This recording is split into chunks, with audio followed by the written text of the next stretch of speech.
څلور کاله تاریخ د بیوټیفیکیشن په وینو کې رنګ دی څلور کاله دا صاحب ډي سي سے پاتې وړي سي او دا صاحب نن د ملاکنډ ایجاد ټول اختیار ولا ورکوي چې دا بیا سبا دانجو کی سبا په کرپشن کی رونو عوامي نېشنل پارټي یو تاریخ دی او هغه تاریخ دا دی چې په سوات په ولس باندې په ټولو پښتونخوا کې په پښتنو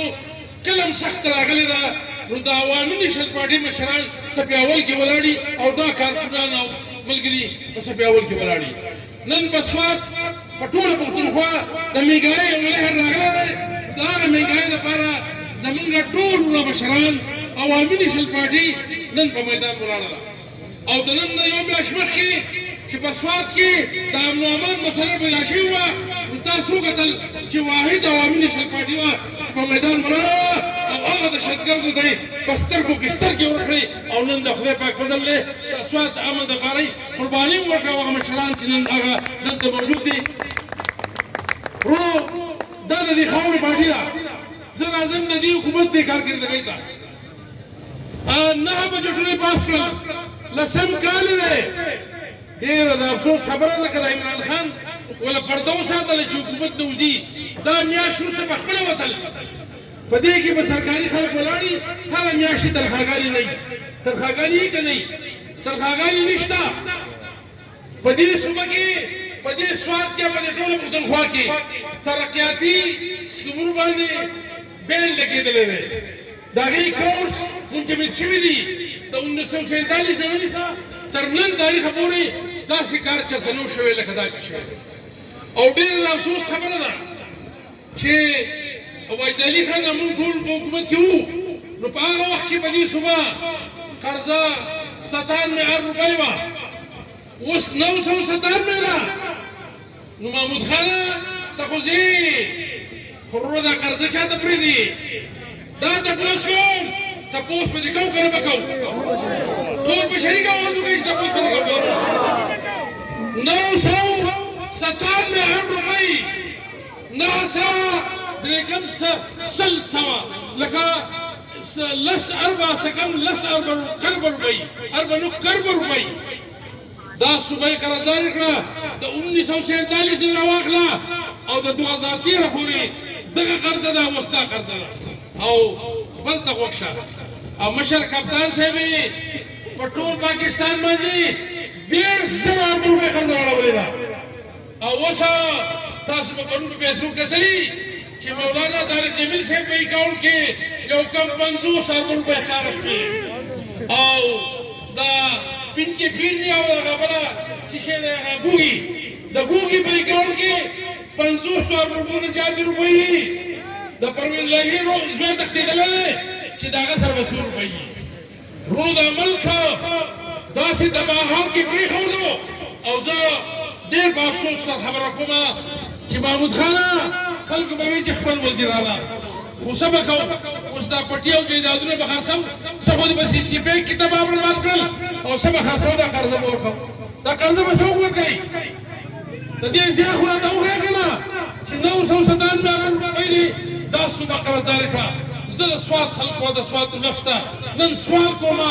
چې د دې لپاره به ټول خلکو راباسو د خپل بچي مستقبل لپاره به راباسو که نه به راباسو وروڼو نن د مهنګایي او یو بله خبره کومه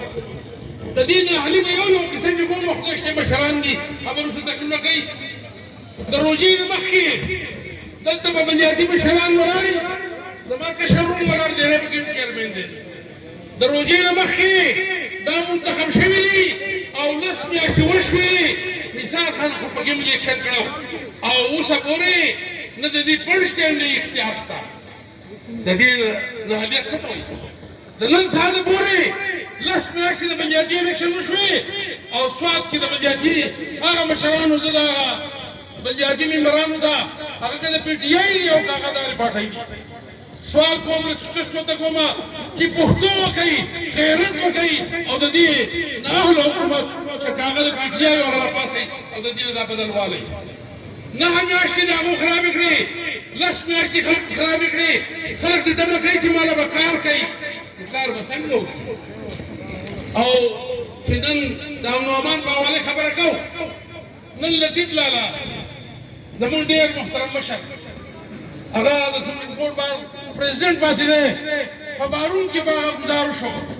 هغه شهید شو. او د نن نه 2 ورځې مخکې په سربند کې یو بي سي او 2 ګرمېلان شهیدان شول. نو نه نعمان شته. او دا